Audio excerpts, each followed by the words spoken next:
Hello 826 Michigan families, we are here for our final week of 826 Michigan's Writing Challenge. We're here. No, Mibbles, for the last time, it's my writing challenge. Dr. BLOTCH'S writing challenge. No, just get it right. Listen, I've been perusing the writing that's been submitted to me. Very impressed. I didn't know children, I didn't know they existed in real life, and let alone that they could write.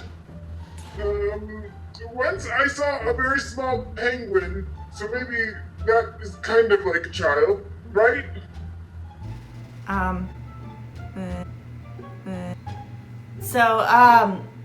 Okay, so maybe we could say that the challenge is completed and we can all go?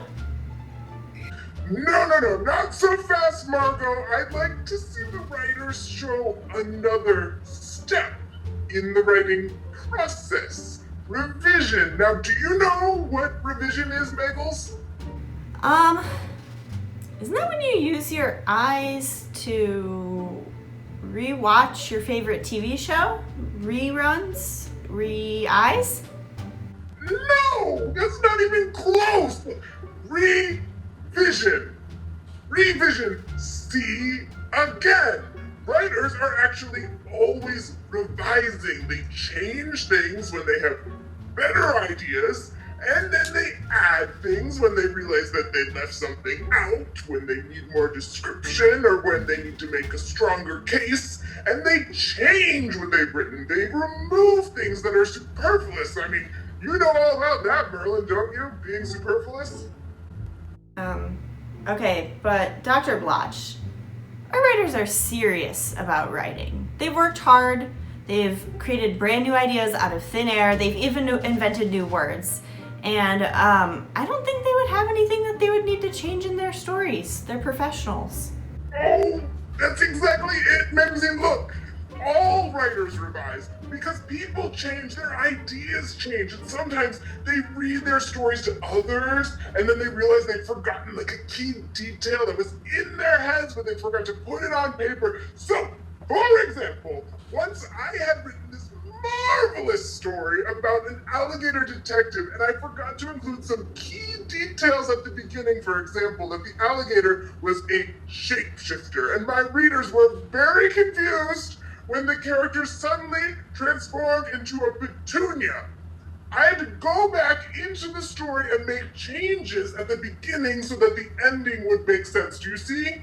I think so. I mean, I think I actually remember seeing a copy of that story on my desk, and I really loved it, but I was confused about how the alligator got on the airplane so quickly. So you're saying that even the most experienced writers need to go back into their stories and make changes? Yes.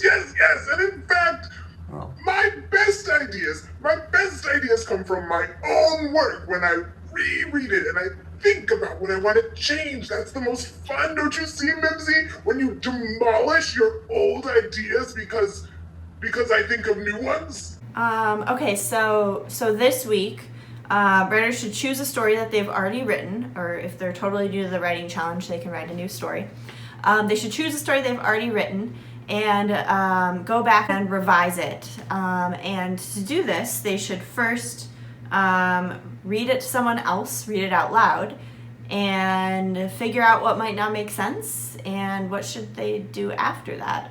Yes, of course they should read it to someone else, and then they should make sure that their story has a problem and that it is solved. And they could even ask the person listening, the reader, about what they noticed and what questions they have.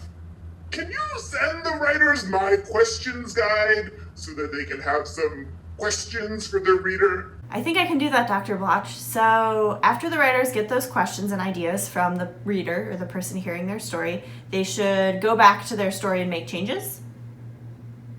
Of course, Mickey. Now listen, would you let me finish? Yes, so they should take the reader's questions and ideas and incorporate them throughout the story if they think that makes sense. And revision isn't merely like adding 2 sentences at the end of a story and calling it good. No, no. They should be adding, changing, removing, moving details around their story. It's like a construction site. Okay, Dr. Blotch, I think that all makes sense, but should they send these stories to you? Do you want to read the new versions? Yes! You know what? I want to see them. I want to hear them. Just so I know these writers really exist. If the writers can, they could record themselves reading their work with a video or just the audio. You know, they could use a camcorder or a tape recorder like I have. Or probably a phone? Yes, whatever they need to do. Okay. All right. I'll make sure that they know that, Dr. Blotch. When are the stories due again? Oh my goodness! I cannot believe you can't remember this. Come on! This is 10 weeks into our challenge. The stories are due at 8 p.m. on Thursdays, and I will be ready.